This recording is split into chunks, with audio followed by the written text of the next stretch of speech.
एक शहर में एक बहुत अमीर व्यक्ति रहता था। उसका नाम तो था धनीमल, लेकिन था वह बेहद कंजूस।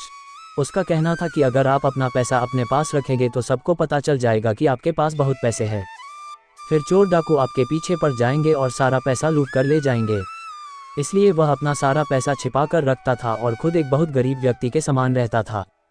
पैबंद लगे कपड़े, घिसे हुए जूते, रूखा सूखा खाना, ये सब देखकर लोग उसे भिखारी समझते थे। जिनको पता था कि वह धनवान है, वे उसे कंजूस कहकर बुलाते थे।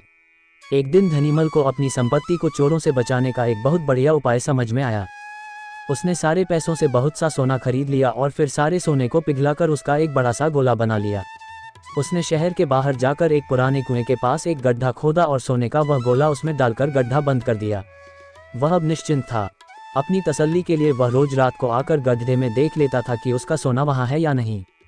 उसे विश्वास था कि कोई भी चोर इस जगह के बारे में नहीं जान पाएगा।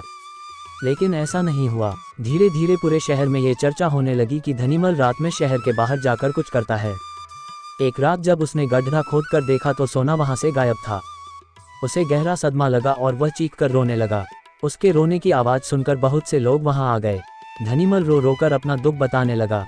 तब उसके एक पड़ोसी से उसे कहा, धनीमल तुम एक भारी पत्थर इस गड्ढे में रख दो और समझ लो कि वही तुम्हारा सोना है। ये सुनकर धनीमल को बहुत गुस्सा आया। तुम मेरे सोने को पत्थर जैसे बता रहे हो। वह बोला, देखो धनीमल, वह सोना तुम कभी इस्तेमाल तो करते नहीं थे। एक पत्थर की तरह यहाँ उसे दबाकर रख दिया था, तो फिर यहाँ सोना हो या पत्थर क्या फर्क पड़ता है। उसका पड़ोसी बोला, बात तो ठीक ही थी। धनीमल ने बहुमूल्य सोने को पत्थर के समान मूल्यहीन बना दिया था। उसके बाद धनीमल ने मेहनत करके फिर पैसे कमाए, लेकिन अब वह कंजूस नहीं रहा था। अपने पैसे को वह अपने ऊपर और दूसरे लोगों की सहायता के लिए खर्च करता था।